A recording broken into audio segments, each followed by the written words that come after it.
नमस्ते, राधे राधे, हेलो प्यारे बच्चों। तो जैसा कि आप सबको पता है कि मैं आपको बीएससी 6th सेमेस्टर के बॉटनी का सिलेबस पढ़ा रही हूँ। बीएससी 6th सेमेस्टर का जो पहला पेपर है आपका cytogenetics, plant breeding and nano technology, उसके लेक्चर्स मैं कवर कर रही हूँ, जिसमें मैंने आपको ऑलरेडी 2 लेक्चर्स प्रोवाइड कर दिए हैं। आज इस लेक्चर में हम कवर करने वाले हैं सेल वॉल के बारे में। जानेंगे कि सेल वॉल क्या होता है, उसके स्ट्रक्चर क्या है, उसमें कौन कौन से स्ट्रक्चर पाए जाते हैं, उसकी मॉर्फोलॉजी क्या है, इन सारी चीज़ों के बारे में हम जानेंगे। तो चलिए स्टार्ट करते हैं। स्टार्ट करने से पहले आपसे एक हम्बल रिक्वेस्ट है कि जो भी बच्चे इस चैनल पर पहली बार आए हैं वो इस चैनल को सब्सक्राइब जरूर कर लें, ताकि उनको सारी वीडियोस के नोटिफिकेशन सबसे पहले मिले। तो चलिए स्टार्ट करते हैं सेल वॉल के बारे में। सेल वॉल की अगर हम बात करते हैं तो सेल वॉल सबसे पहली चीज़ तो ये केवल और केवल कहाँ पाया जाता है, प्लांट सेल में पाया जाने वाला स्ट्रक्चर है। डिस्कवरी की बात करें, अगर सेल वॉल की डिस्कवरी किसने की थी तो रॉबर्ट हुक ने की थी। रॉबर्ट हुक के बारे में आपको पता होगा कि सेल की भी डिस्कवरी इन्होंने ही की थी। ठीक है, ये मैंने एक सेल का स्ट्रक्चर बनाया है। सेल में आप देख सकते हैं जो इसकी सबसे आउटर मोस्ट कवरिंग है, ये वाली कवरिंग, ठीक है, आउटर मोस्ट कवरिंग है, इसको सेल वॉल कहते हैं। इसके इनर मोस्ट लेयर में प्लाज्मा मेम्ब्रेन पाया जाता है। तो सेल वॉल की अगर हम बात करते हैं तो ये सेल की आउटर मोस्ट कवरिंग है, सबसे बाहर पाई जाने वाली कवरिंग है। ये ही बहुत ज़्यादा रिजिड होती है। रिजिड का मतलब बहुत ज़्यादा हार्ड होती है, आसानी से इसे कोई भी एनिमल जैसे पैथोजन हो गया, बैक्टीरिया वगैरह हो गए, उससे क्या करती है, प्रोटेक्शन प्रोवाइड करती है। आसानी से कोई भी एनिमल क्या होगा, इसको पार नहीं कर पाएगा। ठीक है, अगर बात की जाए इसमें एनिमल की, तो एनिमल में ये क्या होते हैं, एब्सेंट होते हैं। जो सेल वॉल होती है उसकी इंटरनल लाइनिंग को हम प्लाज्मा मेम्ब्रेन कहते हैं। सेल वॉल की अगर हम थिकनेस की बात करते हैं कि कितना थिक ये हो सकता है, तो 0.1 म्यूएम से ये 1 माइक्रोन तक थिक हो सकता है। ठीक है, अब हम बात करेंगे इसके कंपोजिशन की कि कंपोजिशन कैसे होता है। तो कंपोजिशन की अगर हम बात करें तो जो आपका सेल वॉल होता है केवल प्लांट में ही नहीं पाया जाता है। प्लांट से लेकर बैक्टीरिया में, फंगस में, एल्गी में, डायटम्स में, ये हर जगह पे प्रेजेंट होते हैं। तो एक एक करके हम जानेंगे कि प्लांट सेल वॉल में कैसा क्या कंपोजिशन होता है, किस तरीके से वो बना होता है, उसका स्ट्रक्चर क्या होता है। बैक्टीरियल सेल वॉल में क्या कंपोजिशन होता है, किस तरीके से वो बना होता है। फंगल सेल वॉल में क्या कंपोजिशन होता है, किस तरीके से वो बना होता है। ये सारी चीजें हम जानेंगे। शुरुआत हम करेंगे प्लांट सेल वॉल से।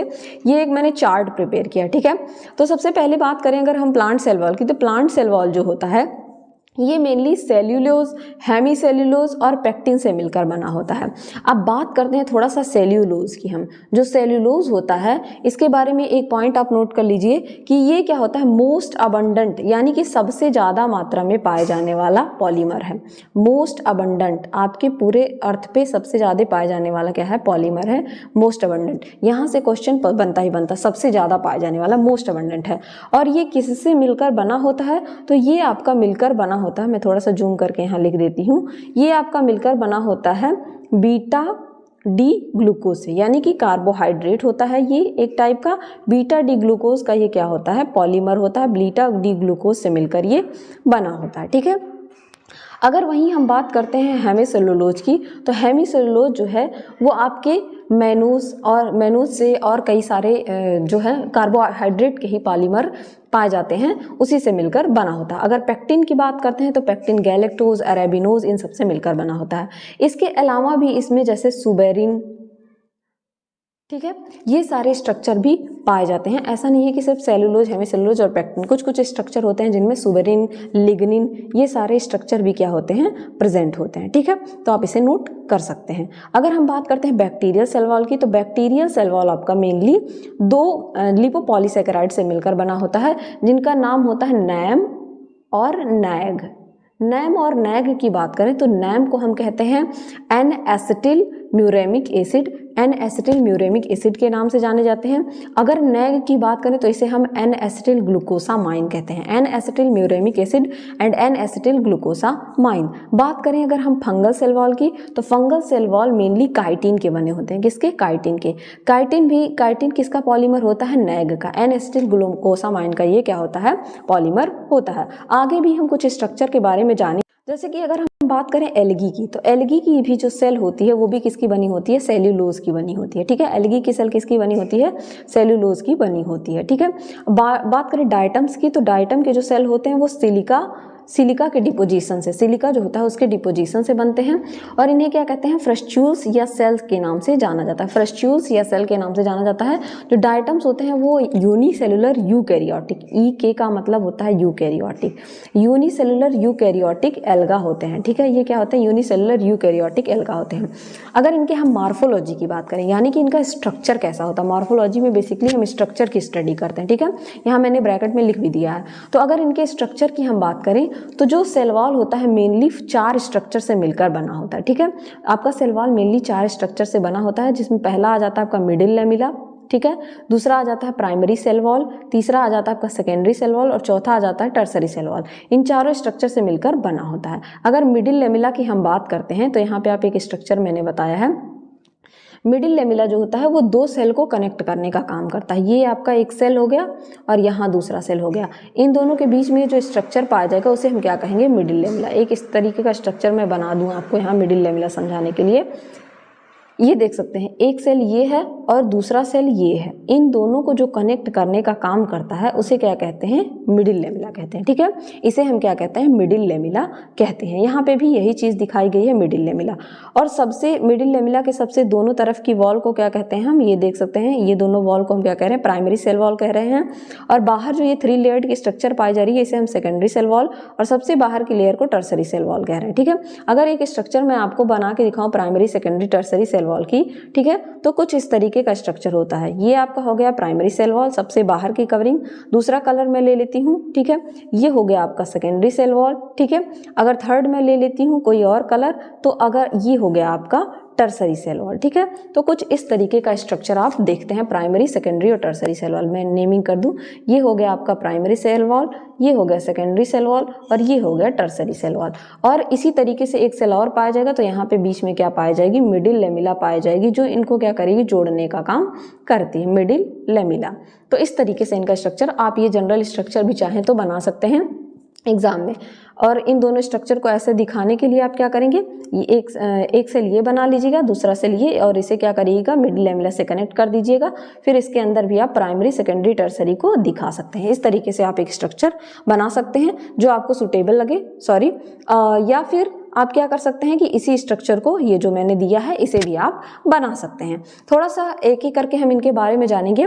Primary, secondary, tertiary cell wall और मिडिल लेमिला के बाद भी कुछ स्ट्रक्चर पाए जाते हैं, जैसे कि पिट हो गया, प्लाज्मोडेस्माटा हो गया, उनके बारे में भी हम आगे पढ़ेंगे। बात करें अगर हम मिडिल लेमिला की, तो मिडिल लेमिला क्या होता है, ये सेल की सबसे आउटर मोस्ट, सेल वॉल की सबसे आउटर मोस्ट कवरिंग होती है, और ये 2 एडजेसेंट मतलब अगल बगल वाले सेल को क्या करती है, कनेक्ट करने का काम करती है। ठीक है, एडजेसेंट का मतलब होता है बगल, जस्ट बगल वाले सेल को कनेक्ट करने का काम करती है। ठीक है, मेनली ये कैल्शियम और मैग्नीशियम पेक्टेट से मिलकर बनी होती है। एक नोट मैं आपको बता दूं इंटरेस्टिंग चीज, कि जो राइपेंड फ्रूट होते हैं, पके हुए फ्रूट होते हैं, उनको सॉफ्ट करने के लिए क्या किया जाता है कि आप एक स्ट्रॉन्ग एसिड को उस फ्रूट पे स्प्रे कर दिए, जिसकी वजह से क्या होगा कि उसकी मिडिल लेमिला क्या होगी, डिजॉल्व हो जाएगी, मतलब डिजॉल्व हो जाएगी एकदम अच्छे से, और वो फूड सॉफ्ट हो जाता है। ठीक है, तो अगर किसी फ्रूट को सॉफ्ट करना है तो उसके लिए क्या करना पड़ता है, स्ट्रॉन्ग एसिड अगर आप स्प्रे करेंगे तो वो सॉफ्ट किसकी वजह से होगी, उसकी मिडिल लेमिला डिसॉल्व हो जाएगी, यानी कि एक सेल के बीच से दूसरे सेल का जो कनेक्शन है मिडिल लेमिला की वजह से वो टूट जाएगा, जिसकी वजह से वो सॉफ्ट हो जाएगी। बात करें अगर हम प्राइमरी सेल वॉल की, तो प्राइमरी सेल वॉल क्या होता है, प्राइमरी सेल वॉल जनरली क्या होता है, बोथ साइड में प्रेजेंट होता है मिडिल लेमिला के, जैसा कि मैंने आपको स्ट्रक्चर में दिखाया। और ये 1 से 3 म्यू तक थिक इलास्टिक होता है, सेलुलोज, हेमिसेलुलोज और पैक्टिन से मिलकर बना होता है। ये प्राइमरी सेल वॉल के कैरेक्टर है। दूसरा अगर हम बात करें सेकेंडरी सेल वॉल की, तो सेकेंडरी सेल वॉल आपका क्या होता है, ये लेट डाउन होता है inner side of primary cell wall के।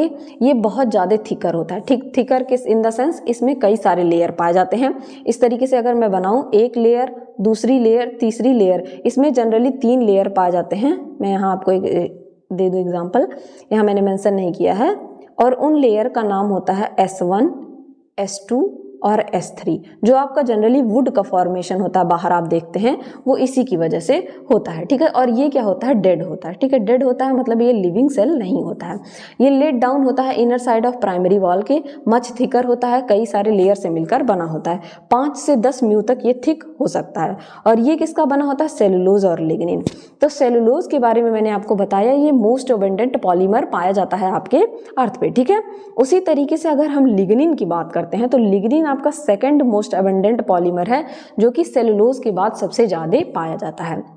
मूव करें आगे तो बात करते हैं हम टर्सरी वॉल की। टर्सरी वॉल रेयरली प्रेजेंट होता है, कहीं कहीं ये प्रेजेंट होता है, हर जगह टर्सरी वॉल नहीं पाया जाता। जनरली जो पाया जाने वाला वॉल है वो है प्राइमरी सेल वॉल, उसके बाद secondary cell wall, tertiary cell wall कहीं कहीं पाया जाता है और ये प्योरली सेलुलोजिक यानी सेलुलोज का बना होता है। एग्जाम्पल के लिए अगर आप देखें तो ये जनरली ट्रैकीड्स जो होते हैं जिम्नोस्पर्म के ट्रैकीड्स में ये पाया जाता है। अब मैंने बताया था कि इसके primary secondary tertiary cell wall lamella के अलावा भी कुछ स्ट्रक्चर पाए जाते हैं जिनमें होता है पिट की अगर हम बात करते हैं तो कुछ सेल्स जो आपके प्राइमरी और सेकेंडरी सेल वॉल होते हैं, मान लीजिए ये एक सेल है, प्राइमरी और सेकेंडरी सेल वॉल ऐसा नहीं है कि हर जगह स्कैटर्ड हो, फैला हुआ हो, कुछ जगह ऐसे होते हैं जहाँ पे ये एब्सेंट होते हैं, ठीक है। उस स्ट्रक्चर को हम क्या कहते हैं, पिट कहते हैं। जहाँ पे आपका primary secondary cell wall absent हो उस स्ट्रक्चर को हम क्या कहते हैं, पिट कहते हैं। यहाँ पे मैंने ये चीज़ यहाँ पे दिखाई है और यही पिट क्या होता है आगे चल के जब प्लाज्मोडेस्माटा का फॉर्मेशन होता है, प्लाज्मोडेस्माटा क्या करते हैं, एक सेल से दूसरे सेल को कनेक्ट करने का काम करते हैं। इसका जो साइटोप्लाज्म है इसको अगर दूसरे सेल में जाना है तो वो प्लाज्मोडेस्माटा के थ्रू ही जाएगा, ठीक है। और यही जहाँ पे पिट होता है वहीं पे प्लाज्मोडेस्माटा पाए जाते हैं, ठीक है। प्लाज्मोडेस्माटा की डिस्कवरी की अगर हम बात करें तो टैंगल नाम के एक साइंटिस्ट थे, 1879 में टैंगल ने क्या की थी, इसकी डिस्कवरी की थी। जो प्लाज्मोडेस्माटा पिट पे ही क्या होते हैं, प्रेजेंट होते हैं, ये बात मैंने बताई आपको। और जो साइटोप्लाज्म का एक सेल से दूसरे सेल में उसको जाना होता है तो किसके थ्रू जाते हैं, प्लाज्मोडेस्माटा। तो प्लाज्मोडेस्माटा बेसिकली हेल्प करता है ट्रांसपोर्टेशन में साइटोप्लाज्म के एक सेल से दूसरे सेल में जाने में। प्लाज्मोडेस्माटा की एक कैरेक्टर ये जान लीजिए कि ये केवल और केवल प्लांट में प्रेजेंट होते हैं, एनिमल में नहीं प्रेजेंट होते हैं। सिम्प्लास्ट और एपोप्लास्ट की आप थियरी के बारे में आगे पढ़ेंगे तो सिम्प्लास्ट जो है ये आपके प्लाज्मोडेस्माटा के थ्रू ही होता है, मूवमेंट होता है मॉलिक्यूल्स का, सिम्प्लास्ट कहते हैं, तो वो आपके प्लाज्मोडेस्माटा के थ्रू ही होता है। आगे जब आप पढ़ेंगे तो और डिटेल में इसको जानेंगे, ठीक है। ये देखिए मैंने प्लाज्मोडेस्माटा का स्ट्रक्चर दिखाया है कि ये इस तरीके से दो सेल हैं, इनके बीच में ये कनेक्टिव लिंक पाई जा रही है जिसको हम क्या कह रहे हैं, प्लाज्मोडेस्माटा कह रहे हैं। अब हम जानेंगे ultra structure of cell wall. Cell का अल्ट्रा स्ट्रक्चर किस तरीके से होता है, ठीक है। अगर हम सेल के अल्ट्रा स्ट्रक्चर की बात करें तो आफ्टर मैसीरेशन, सोक करने के बाद, ठीक है, अगर हम सेल वॉल को सोक करते हैं, सेल को सोक करते हैं, ठीक है, तो सोक करने के बाद ऐसा देखा गया कि ये मेनली दो पार्ट से मिलकर बना हुआ है। और वो दो पार्ट कौन कौन से हैं, जिसमें से पहला पार्ट आपका है फाइब्रिल, पहला पार्ट हो गया आपका फाइब्रिल, दूसरा पार्ट हो गया मैट्रिक्स। फाइब्रिल क्या होता है, ये नेट लाइक स्ट्रक्चर होता है, ये आप देख सकते हैं फाइब्रिल्स, यहाँ पे ये स्ट्रक्चर मैंने जो दिखाया है ये क्या है, नेट लाइक स्ट्रक्चर है, इसे हम फाइब्रिल्स कह रहे हैं।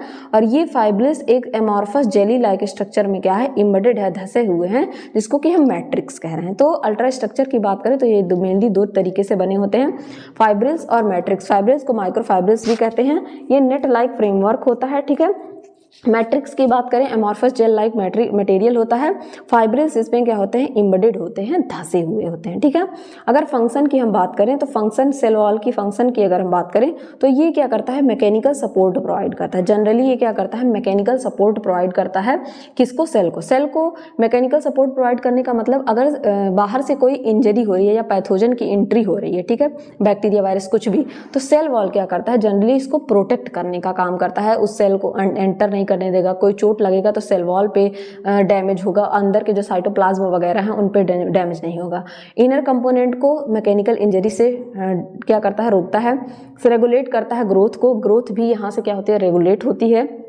कम्युनिकेशन में हेल्प करता है प्लाज्मोडेस्माटा, तो मैंने आपको बताया ही, प्लाज्मोडेस्माटा क्या करते हैं, एक सेल से दूसरे सेल में क्या करते हैं, कम्युनिकेशन का काम करते हैं। कुछ कुछ जगहों पे ये स्टोरेज की तरह भी काम करता है, जैसे कि कुछ सीड्स में स्पेशली ये क्या करता है, स्टोर करता है कार्बोहाइड्रेट का, और जब प्लांट के ग्रोथ की जरूरत होती है, यहाँ आपने पढ़ा ग्रोथ को भी रेगुलेट करता है, तो ये क्या करता है, एज अ फूड सोर्स उसको यूज करता है। तो सेल वॉल में बेसिकली मेरे हिसाब से तो इतनी ही चीजें आपको पढ़नी थी, मैंने कुछ भी छोड़ा नहीं है। इसके अल्ट्रा स्ट्रक्चर से लेकर इसके फंक्शन तक, मॉर्फोलॉजी तक सब कुछ मैंने आपको इसमें बता दिया है। अगर आपको फिर भी कोई प्रॉब्लम होती है तो आप कमेंट सेक्शन में जरूर बताइए, उसको डिसॉल्व करने की कोशिश की जाएगी। तब तक के लिए पढ़ते रहिए, बढ़ते रहिए। Thank you everyone.